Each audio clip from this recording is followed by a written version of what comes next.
اعوذ باللہ من الشیطان اللعین الرجیم بسم اللہ الرحمن الرحیم السلام علیکم یا علی مدد۔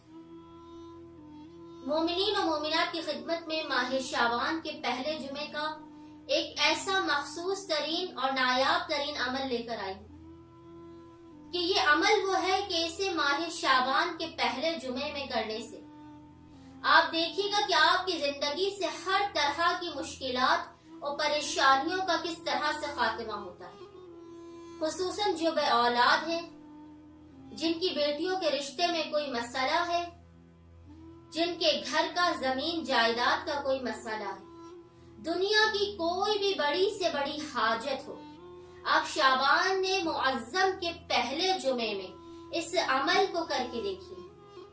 اچھا، جو عمل کا وقت ہے کوشش کیجئے کہ آپ اسے جمعے کی آخری ساعتوں میں کیجئے۔ روزے جمعہ کی آخری ساعتیں وہ ہیں کہ جن میں کسی بھی صورت دعا رد نہیں کی جاتی۔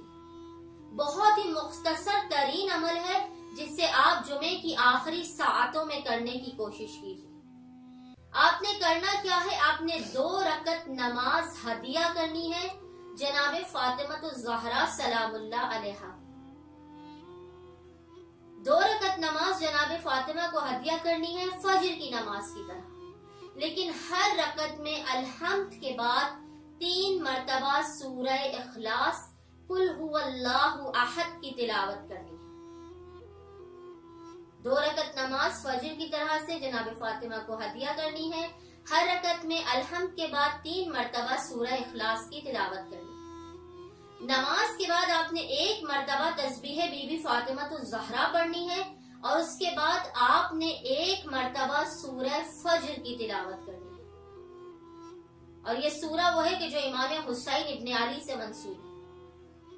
شعبان کا پہلا جمعہ، جمعے کی آخری ساعتیں، جناب سیدہ کو 2 رکعت ہدیہ نماز اور امام حسین سے منسوب سورہ فجر آپ نے پڑھنا ہے۔ سورہ فجر 1 مرتبہ پڑھنے کے بعد آپ نے 70 مرتبہ سورہ اخلاص کی تلاوت کرنی ہے، اور پھر خداوند متعال کی بارگاہ میں جناب فاطمہ اور امام حسین کے صدقے سے خصوصاً دعا کرنی۔ کوئی بھی دعا، چاہے آپ کی اولاد کے لیے دعا ہو، بیٹیوں کے رشتے کے لیے ہو، زمین جائیداد کے لیے ہو، رزق و روزی کے لیے، یہ ایسی نماز ہے کہ اس کو پڑھنے کے بعد ناممکن ہے کہ آپ کی کوئی حاجت رد ہو جائے۔ میں عزا خانے میں بیٹھ کر یہ بات کر رہی ہوں کہ یہ آزمائی ہوئی نماز، اور نماز کے بعد جناب فاطمہ کو تسبیح کا ہدیہ، اور اس کے بعد 1 مرتبہ سورہ فجر اور 70 مرتبہ سورہ اخلاص آپ نے پڑھنی۔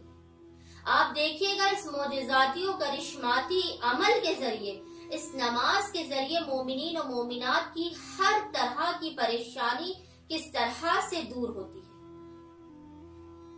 یہ جمعے کی شعبان کے پہلے جمعے کے علاوہ بھی جب بھی کوئی مومن یا مومنہ پریشان، وہ اسی طرح سے جمعے کی آخری ساعتوں میں اس نماز کو پڑھے اور اس عمل کو کرے جب بھی کوئی پریشانی کا شکار ہو۔ انشاءاللہ آپ دیکھیں گا کہ کس طرح سے آپ اپنے مشکل اور کٹھن ترین وقت سے باہر آتے ہیں۔ امید کرتی ہوں کہ مومنین و مومنات شعبان کے پہلے جمعے کی آخری ساعتوں میں اس نماز اور اس عمل کو کر کے اپنی مصیبتوں اور پریشانیوں سے امام حسین اور جناب سیدہ کے وسیلے سے باہر آئیں گے۔